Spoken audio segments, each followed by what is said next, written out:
کیوں ایک ہزار؟ نیت کیا ہوتی ہے؟ مدد نہیں، مدد یہ ہوتی ہے میں 1000 دوں، یہ مجھے بڑھا کے ہی دے گا. یہ 99% لوگوں کی نیت ہوتی ہے، اور یہی رسم بھی ہے ان کی. ڈائری میں جو لکھا جاتا کیوں؟ تاکہ یاد رہ جائے کس نے دیا تھا، اس کا لوٹانا بھی. میں کہتا ہوں اگر دینا ہی ہے نا تو پھر آپ اپنا پیسہ نیوتے میں نہ دیں، اسی پیسے کو، اس کا آدھی پیسہ جیب میں ڈالیں، ہاسپٹل کا چکر لگائیں. کتنے غریب ایسے ہیں جن کے پاس 5 روپے کی گولی لینے کی دوا نہیں، پیسہ نہیں.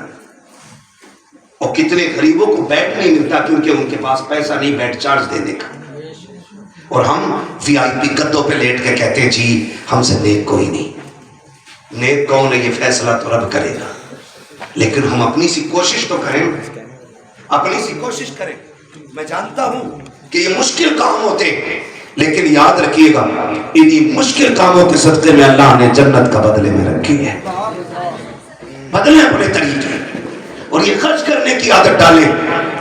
ہاسپٹل میں جا کے دیکھو لوگ بیٹھے ہوئے باہر، انجیکشن کا پیسہ نہیں، کسی کے پاس اتنا پیسہ ہے کہ ڈی جے میں لاکھوں لگا رہا ہے، اور کسی غریب کے پاس 5 روپے نہیں ہے. اگر اللہ کو بڑی لگ گئی نا تو گھٹنوں پہ لا کے ڈال دے گا، گھٹنوں پہ. ناشکری نہ کرنا اس کی دی ہوئی دولت کی. وہ جب گھٹنوں پہ لا کے ڈالے گا کوئی اٹھانے والا نصیب نہیں.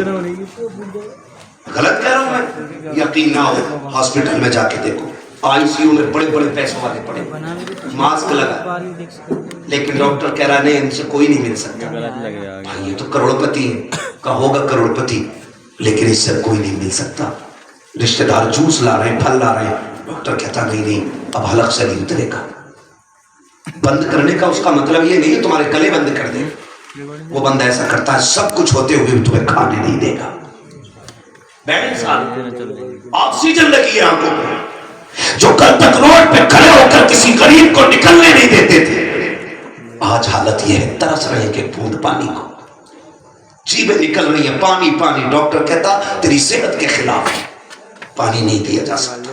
ایڑیاں رگڑ کے مر رہے ہیں، بستر بھی ناپاک، جو ہم نے ڈریس پہن رکھی ہے ہاسپٹل کی وہ بھی ناپاک، اور کوئی وہاں کلمہ پڑھانے والا بھی نہیں ہے.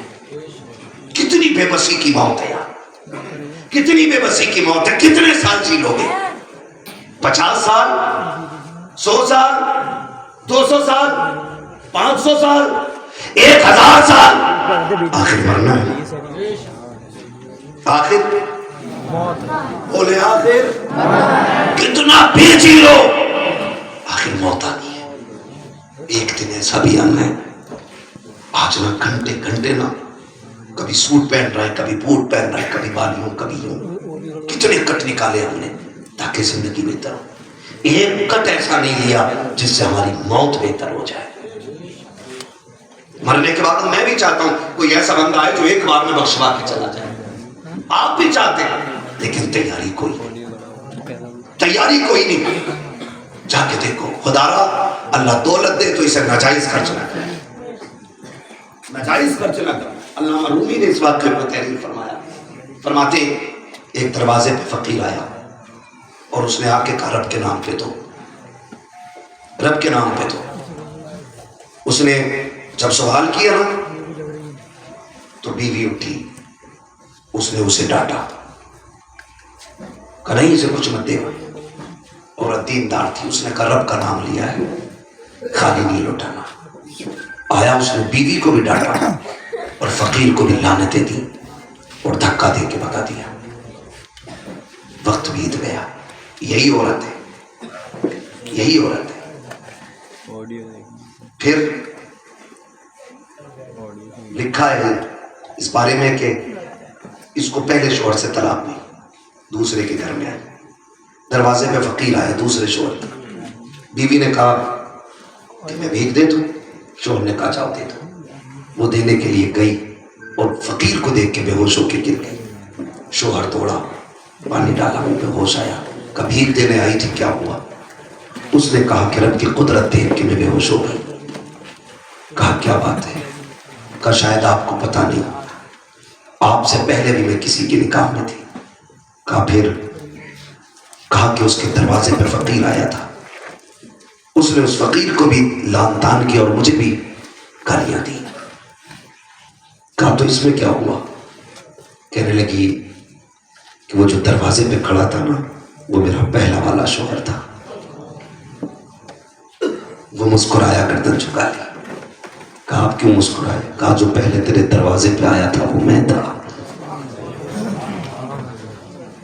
وقت بدلنے میں دیر نہیں لگتی ہے، ذرا سی دیر میں یوں چٹکیوں میں زمین آسمان ایک ہو جاتے. کس چیز کے بارے میں گھمنڈ ہے؟ آج پیسہ ہے، اللہ نے دیا تو ناقدری کریں گے اس کی، ناشکری کریں گے اس کی. نہ کرو یار، نہ کرو. میں نے کہا اسے آنے میں دیر لگتی ہے، اس دولت کو جانے میں دیر نہیں لگا کرتا ہے. اللہ نے دیا ہے نا تو جائز جگہ خرچ کرو. آپ کے پاس پیسہ ہے، 1.5 گھنٹہ آتش بازی چلتی رہتی ہے، تباہ تھا تباہ تھا. کیا ہوا؟ ٹوٹ گئے تماشے، ختم. نہ آخرت میں کوئی صلاح نہ دنیا میں کوئی صلاح. تو پھر کہاں پیسے لگائے آپ نے؟ کم سے کم وہاں لگا دیتے جہاں ایک کے بدلے میں اللہ 10 عطا فرماتا ہے، 10 عطا فرماتا ہے.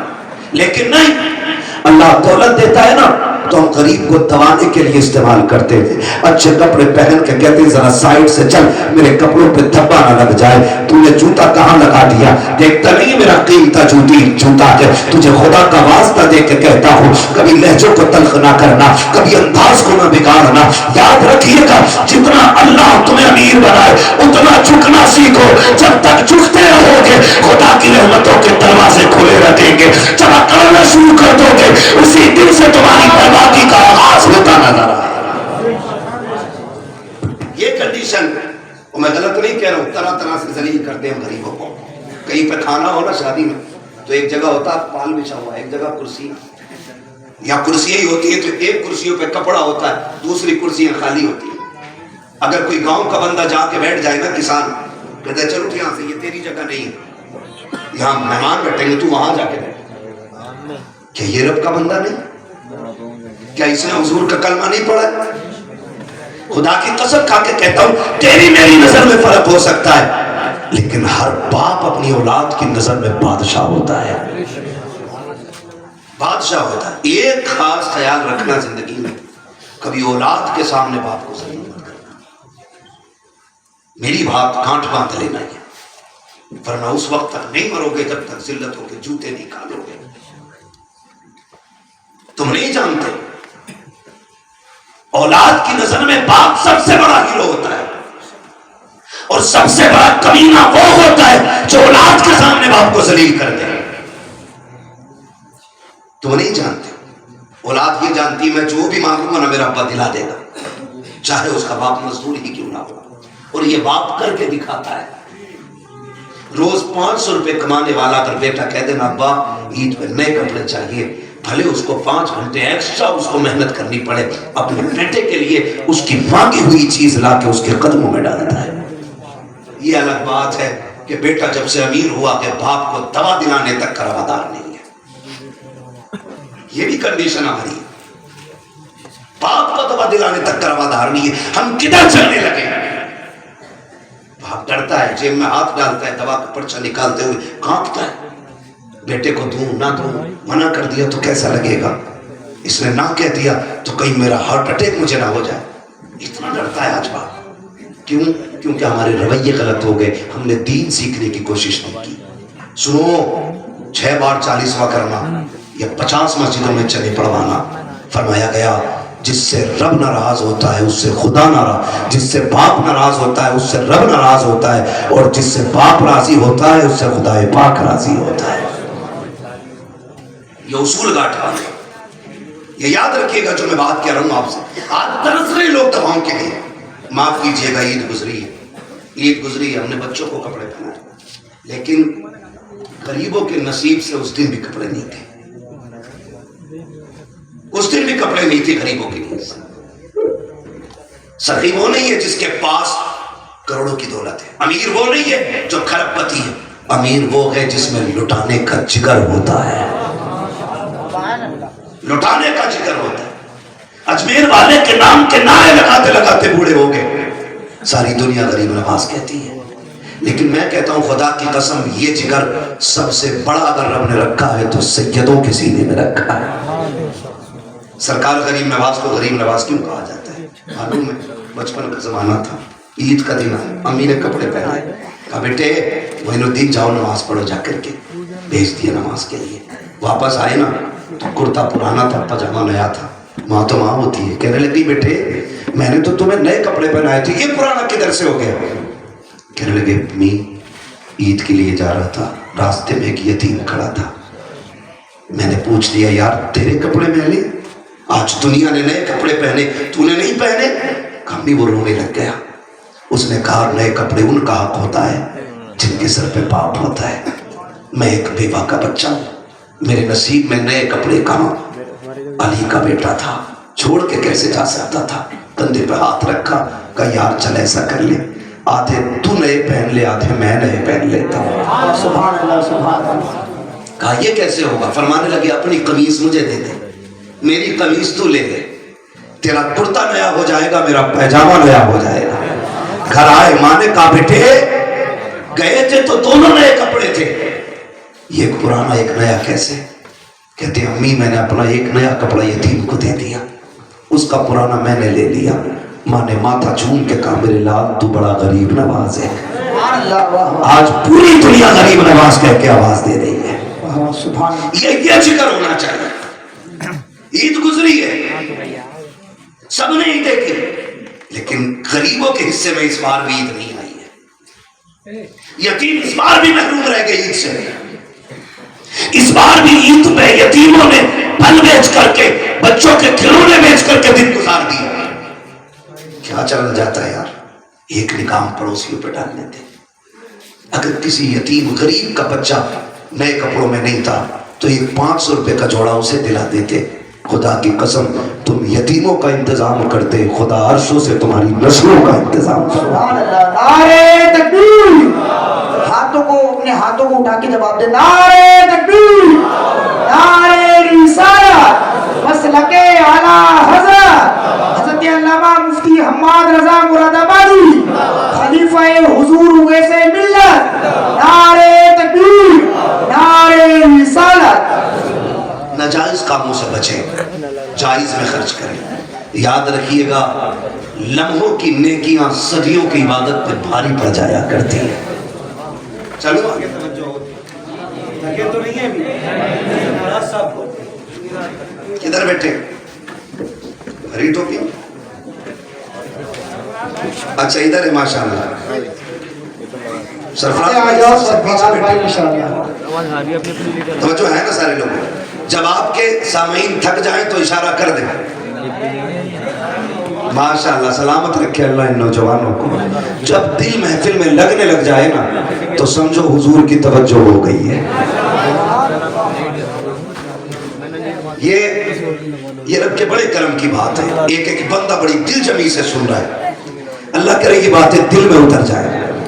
یہ میرے بھائی سرفراز صاحب ماشاءاللہ، اللہ ایسے ہی چند نوجوان پیدا کر دے کہ جن کو اللہ اولاد دے ان کے صدقے دین لوگوں کے گھر تک پہنچ جائے۔ ہاں یہ ہمارے سرفراز بھائی ہیں، اللہ انہیں سلامت رکھے اور ان کے بچوں کو بھی سلامت رکھے۔ ہاں انہوں نے خوشی کے موقع پہ ڈی جے نہیں بجایا، آج وہ محفل رکھی ہے جس میں رحمت کے فرشتے بھی آئیں گے اور کرم کریں گے تو مدینے سے حضور بھی تشریف لے آئے گا۔ اور ہر عاشق کی آج یہ تمنا ہے، سنا ہے آپ ہر عاشق کے گھر تشریف لاتے ہیں، میرے گھر میں بھی ہو جائے چراغاں یا رسول اللہ، چراغاں یا رسول اللہ، یا رسول اللہ۔ تو میں عرض کر رہا ہوں کبھی کبھی لمحوں کی نیکیاں صدیوں کی عبادت پہ بھاری پڑ جائے۔ مجھے ایک نام یاد آ رہا ہے، نام ہے ربیع بن سلیمان، سنا دوں؟ ذرا کہہ دیں یا رسول اللہ۔ جی سلامت رہے جنہوں نے بغیر کہے ہاتھ اٹھائے، اللہ آج کی رات کے صدقے انہیں حضور کا مدینہ دکھا دے۔ بس توجہ کرنے، نام ہے ربیع بن سلیمان، اتنا غریب بندہ ہے کہ 20 سال تک جوتیاں گاٹ گاٹ کر مدینے جانے کی تیاری کرتا رہا۔ جو ہے کے سارے لوگوں کو اتنے اچھے لوگ ہیں نا تو پھر گھنٹوں تک بولو تب بھی تھکن محسوس نہیں ہوتی. بڑا اچھا مجمع ہے سرفراز بھائی, اللہ سلامت رکھے. بہت دل سے یہ بات سنی. نام کیا تھا؟ ربیع بن سلیمان. ٹھیک, اتنا غریب بندہ, لیکن ایک تمنا تھی مدینے جاؤں گا, مدینے جاؤں گا, مدینے جاؤں گا. اس وقت جو تھا نا بغداد سے مدینہ جانے کے لیے نا سواری بھی خریدنی پڑتی تھی کمزور لوگوں کو, اور زیادہ راہ بھی مشکل تھا. آج 4 گھنٹے کا سفر ہے, 5 گھنٹے کا سفر ہے لوگوں کا, 8 گھنٹے کا سفر ہے, 10 گھنٹے میں مدینے پہنچ جاتا ہے. اس وقت مہینوں کا سفر ہوتا تھا. جائیں کیسے جائیں کیسے جائیں. 20 سال تک جوتیاں کاٹتے رہے, 20 سال تک. جب تیاری مکمل ہو گئی نا, اٹھے اور سواری خریدی, احرام خریدا, ضرورت کا سارا سامان خریدا. سوچا چلے جو ہماری مسجد کے عالم ہے نا سب سے بڑے بستی کے, ان سے ملاقات کر لیں اور ان سے کہیں کہ کچھ نصیحت فرما دیں. ان کے پاس وہ گئے. آج تو جس کے پاس پیسہ ہوتا ہے نا وہ مولوی کو غلام سمجھتا ہے, لیکن اس وقت کے لوگ بھی علماء کی عزت کرتے تھے, اور آج بھی اچھے لوگ عزت کرتے ہیں. گئے, جا کے کہنے لگے کہ میں مدینے جا رہا ہوں, مجھے کوئی نصیحت فرما دیں. انہوں نے کہا سنو ربیع بن سلیمان, حضور کے شہر جا رہے ہو, ایک کام کرو, اپنی بستی کے سارے لوگوں سے, چھوٹی چھوٹی بستیاں ہوتی تھی, بستی کے لوگوں سے جانے سے پہلے ایک بار معافی طلب کر لو. کہیں ایسا نہ ہو کہ وہاں سے پلٹ کے نہ آ سکو. ہو سکتا ہے کسی کا دل دکھ گیا, کسی کو تکلیف ہو گئی. یہ آخرت کی فکر کرنے والے لوگ تھے. کہا بڑی اچھی بات ہے. ہر دروازے پہ گئے, جاتے رہے, سب سے آپ نے معافی تلافی کی, بتایا مدینے جانے والا ہوں. آخر میں بستی کے بالکل باہر ایک مکان بنا ہوا تھا, اور وہ مکان سیدوں کا مکان تھا. توجہ ہے سب کی. سوچا کیوں نہ سیدوں سے بھی دعائیں لے لیں. گئے. کون؟ ربیع بن سلیمان. کہا کیوں آئے؟ کہا مدینے جا رہا تھا اس لیے آیا ہوں, کوئی خطا ہو گئی ہو تو معاف کر دینا. حضور کے شہر جا رہا ہوں, کسی کا دل توڑنا نہیں چاہتا, معافی دے دینا. اندر سے ایک خاتون کی آواز آئی.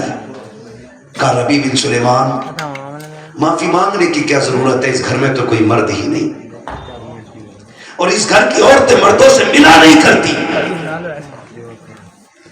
جا رہا ہے نا تو اتنا سا کام ہمارا بھی کر دینا, ہمارے نانا سے ہمارا سلام کہہ دینا.